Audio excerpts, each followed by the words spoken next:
The last living library of human DNA wasn't hidden in a vault or encoded in data. It was a child, hunted for the future in her veins and the past in her bones.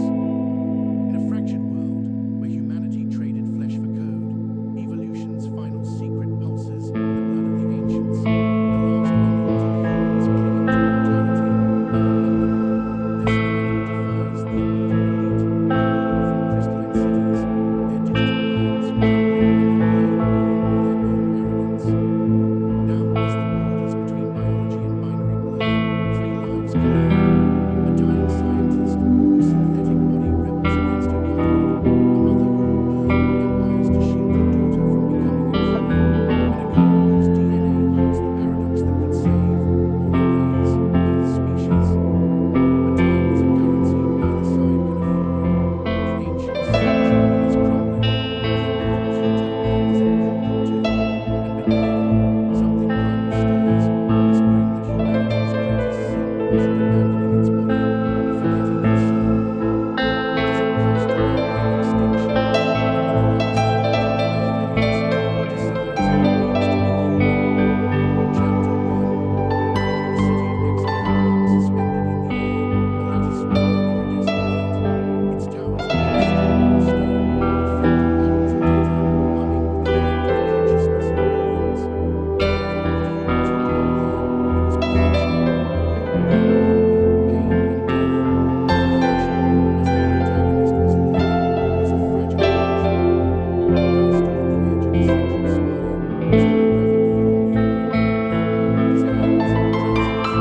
light. Its towers not of steel or stone, but fractal patterns of data, humming with the collective consciousness of millions. When the evolved humans had grown there, it was perfection, a world beyond hunger, pain, and death. But perfection, as the protagonist was learning, was a fragile illusion. Kai stood at the edge of the central spire, his holographic form flickering faintly. His hands, translucent and shivering with faint gold scattered, held the railing, or tried to, but his fingers failed to pull the structure, dissolving into pixels. He cursed over his brain, a correction sped against when the simulations predicted. A warning glyph pulsed in his peripheral vision. System integrity, 67%. Counselor, chimed a voice behind him. A subordinate materialized, her form sharper, more stable. Her avatar was a mosaic of cobalt and silver, the mark of a high-ranking data weaver. The quarantine protocols are failing in Sector 9. 12 more consciousnesses degraded overnight. Understood, Kai said, turning. His voice carried the faint buzz of interference. Reroute power from the archival grids. Buy us time. Sir, the archives hold our ancestral code. If we drain them, do it. The subordinate vanished. Kai stared at the city below. Nexhaven's citizens drifted between the towers, their forms shifting fluidly, bioluminescent jellyfish one moment, geometric constellations the next. They were beautiful and doomed. A cough rattled his chest. Organic reflexes, he thought bitterly, a holdover from when humanity still had lungs. He looked down at his flickering palms. The first symptom had been the glitches, tiny fractures in his code. Then the phantom sensations, the ache of muscles he no longer possessed, the metallic tang of blood he couldn't bleed. Now, the dreams. Last night, he'd dreamed of grass. Not the synthetic moss that carpeted Nexhaven's memory gardens, but real grass, wild and uneven, pricking his skin. He'd woken with the smell of soil in his nostrils, a sensation so vivid it lingered for hours. The scientists called it a neurological echo, a misfire in his simulated brain, but Kai suspected it was something older, something his code, for all its upgrades, couldn't erase. Half a continent away, the biodome slept beneath a dead zone. The air here was thick and sweet, heavy with the musk of growing things. Sunlight filtered through the dome's cracked panels, dappling the forest floor. Birdsong trilled, real birds, hatched from eggs, their wings beating the air in imperfect rhythms. Jara crouched by the river, her knife slicing through the scales of a freshly caught fish. Blood bloomed in the water, swirls of crimson dissolving into the current. Her hands were calloused, her skin weathered by decades of sun. She was old by ancient standards, 53 winters, a lifetime. Mother! She turned. Her daughter stood at the tree line, a basket of mushrooms under one arm. The girl's cheeks were flushed, her dark hair tangled with leaves. At 15, she was all restless energy and sharp questions. Why can't we explore beyond the dome? What's wrong with the sky? You're late, Jara said, nodding at the fish. These won't smoke themselves. The girl rolled her eyes but knelt beside her, tugging the basket closer. I found something in the old tunnels. Jara stiffened. The tunnels were forbidden, too close to the outer walls, too close to them. It's just a relic, her daughter said, pulling a metallic disc from her pocket. Its surface was etched with symbols, circles within circles, like ripples in water. Look, it's got writing. Can you read it? Jara snatched the disc. The symbols were familiar, too familiar. Property of Nexhaven Archives, Sector 12B. Her throat tightened. They'd been careful. They'd buried the old tech, erased the maps. But the girl had her father's curiosity, his recklessness.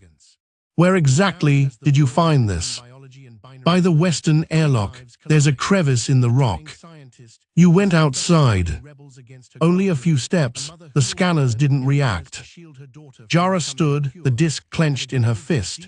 The scanners haven't worked in years. You know that. If the drones had seen you. The drones are gone. You said so yourself. And you believed me? Jara's voice rose, echoing through the trees. A flock of starlings burst from the branches. They're not gone. They're waiting, watching for heat signatures, movement mistakes. The girl flinched, but held her ground. You're scared of shadows. There's nothing out there but ruins. You think this is a game? Jara thrust the disc toward the dome's ceiling, where the sky flickered, a sickly gray static bleeding through the panels. That's not a storm, it's them. They're machines, they're poison. They'll scorch this place to ash if they find us. Why? We're nothing to them. Because we're alive, Jara's voice broke, and they hate us for it. The girl stared at her, then snatched the disc back. You don't know that, you're just afraid. She turned and stalked into the trees.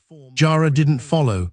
The fish lay forgotten on the bank, its glassy eye reflecting the glitching sky.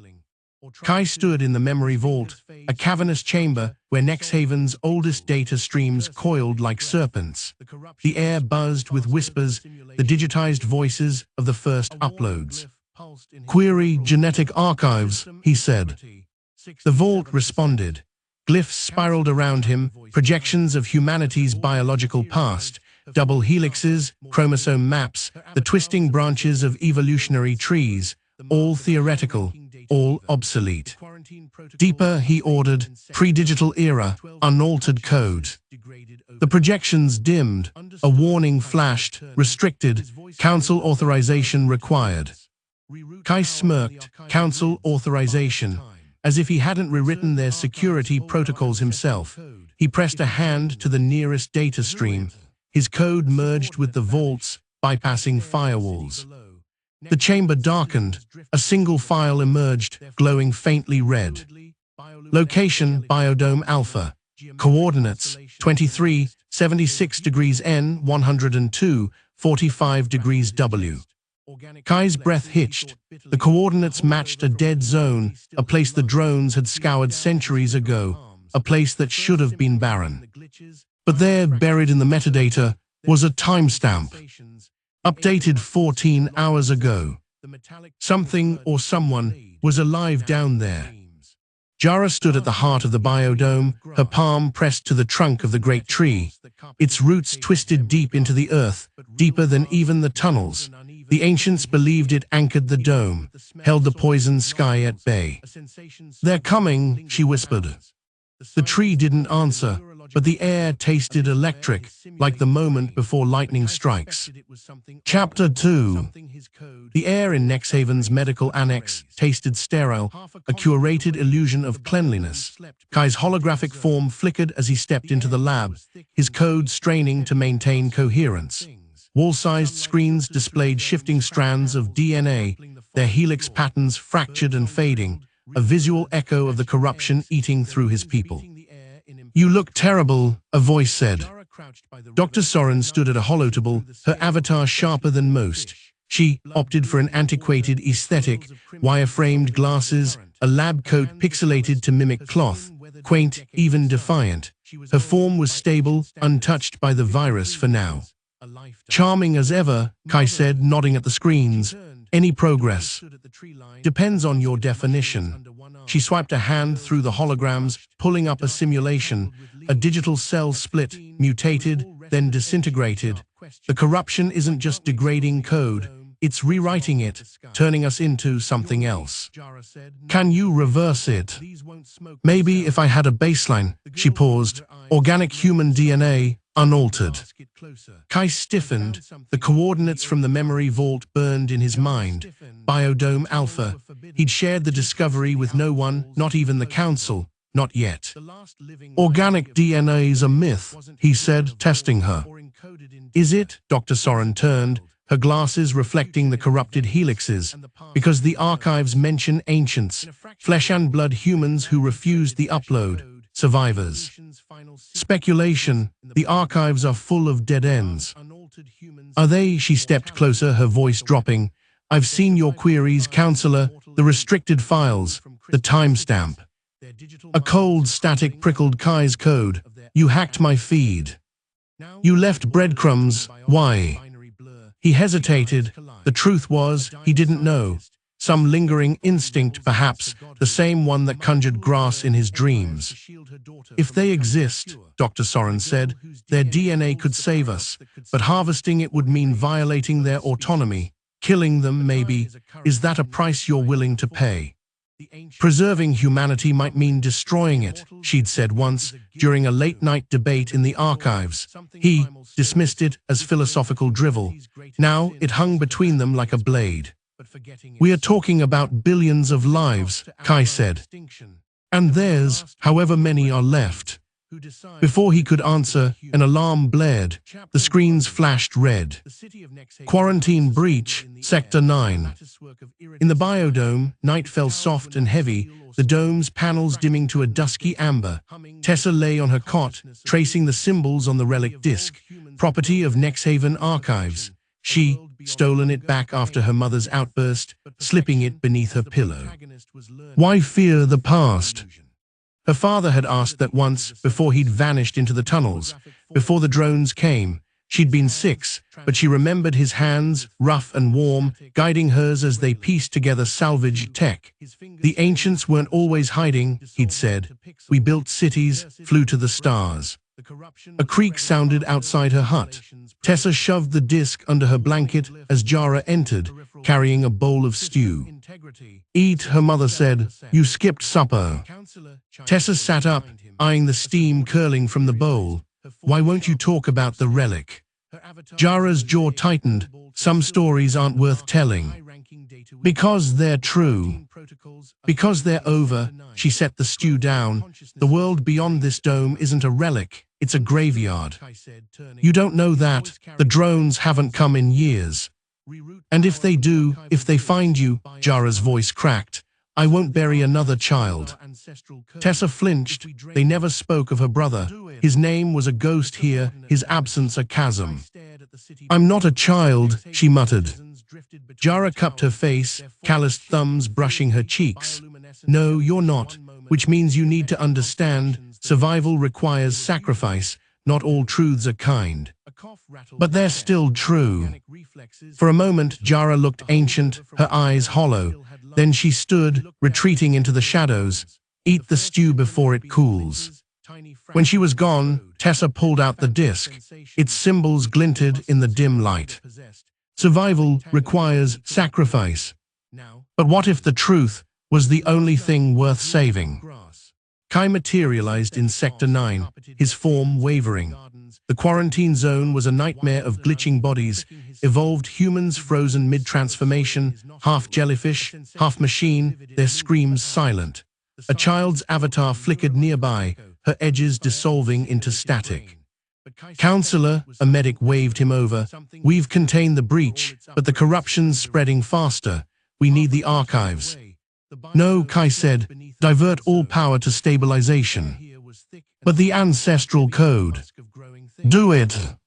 The medic vanished. Kai knelt beside the glitching child. Her form stabilized slightly at his touch, gold code threading through her pixels. A temporary fix. Preserving humanity might mean destroying it. Dr. Soren's words coiled in his mind. He pulled up the biodome coordinates, hovering his hand over the council alert glyph. One command, and Nexhaven's drones would scour the dead zone. extract the ancients, harvest their DNA, save his people. But at what cost? He closed the alert. Tessa waited until the dome's night cycle deepened, then slipped into the tunnels. The relic disc burned in her pocket, its edges sharp against her thigh. Her father's old flashlight, cobbled together from scavenged parts, cast shaky beams on the walls. The western airlock loomed ahead, its rusted gears long frozen. She pried it open days ago, just enough to squeeze through. Now she wedged her shoulder against the metal, grunting as it groaned inward. Cold air rushed in, not the sterile chill of the dome, but something wilder, tinged with acid and ash. The dead zone stretched before her, a skeletal forest, trees petrified into jagged shadows. Above, the sky churned with grey static, Nexhaven's distant towers flickering like false stars. Tessa stepped out. The ground crunched beneath her boots, brittle and lifeless. She walked faster, breath quickening. Half a mile in, she found it, a collapsed building, its roof caved in. Inside, metal shelves lay toppled, jars of seeds spilled and shattered. An agricultural vault. Her father had described places like this, banks of organic matter preserved in case of collapse. She knelt, brushing dust from a shattered label. Triticum east of 'em, wheat. A noise echoed outside, a low hum, drones. She froze, the hum deepened, vibrating in her bones. Then light erupted overhead. Nexhaven's sky split open. A ship descended, sleek and silent, its hull rippling like liquid. Tessa scrambled behind a shelf, pulse roaring. The ship landed, a hatch opening with a hiss. A figure emerged, translucent, glitching. Human but not. Kai stepped onto the dead earth, his holographic form shuddering. He'd come alone. Chapter 3. Nexhaven's council chamber was a maelstrom of light and noise. Holograms of representatives from 1,000 sectors flickered in the air, their voices overlapping into a dissonant roar. Kai stood at the central podium, his glitching form projected tenfold on the screens above. The biodome's coordinates hovered in the air beside him, pulsing like a wound. Confirmed organic signatures, he said, silencing the chamber. The ancients are alive. Their DNA could stabilize our code. A murmur swept through the avatars. Then Von materialized, his form sharp and predatory. Unlike the others, he'd chosen a militant aesthetic, angular armor, a scarred face rendered in jagged pixels, a relic of the old wars, or so he claimed. Could, Von sneered. We're dissolving by the hour, and you peddle theories. Extracting their DNA requires caution, Kai said. They're not specimens, they're people. People, Von's laugh crackled. They're fossils, we're the future, or have you forgotten? The chamber erupted. Some shouted support, others hurled data streams of dissent. Kai gripped the podium, his code fraying at the edges. He hoped for reason. Instead, fear ruled. Dr. Soren's avatar appeared beside him, a calm amid the storm. The ancients' biology is foreign to us. Forced extraction risks triggering an immune response in their DNA or ours. We need time. Time's a luxury we lack, Von snapped.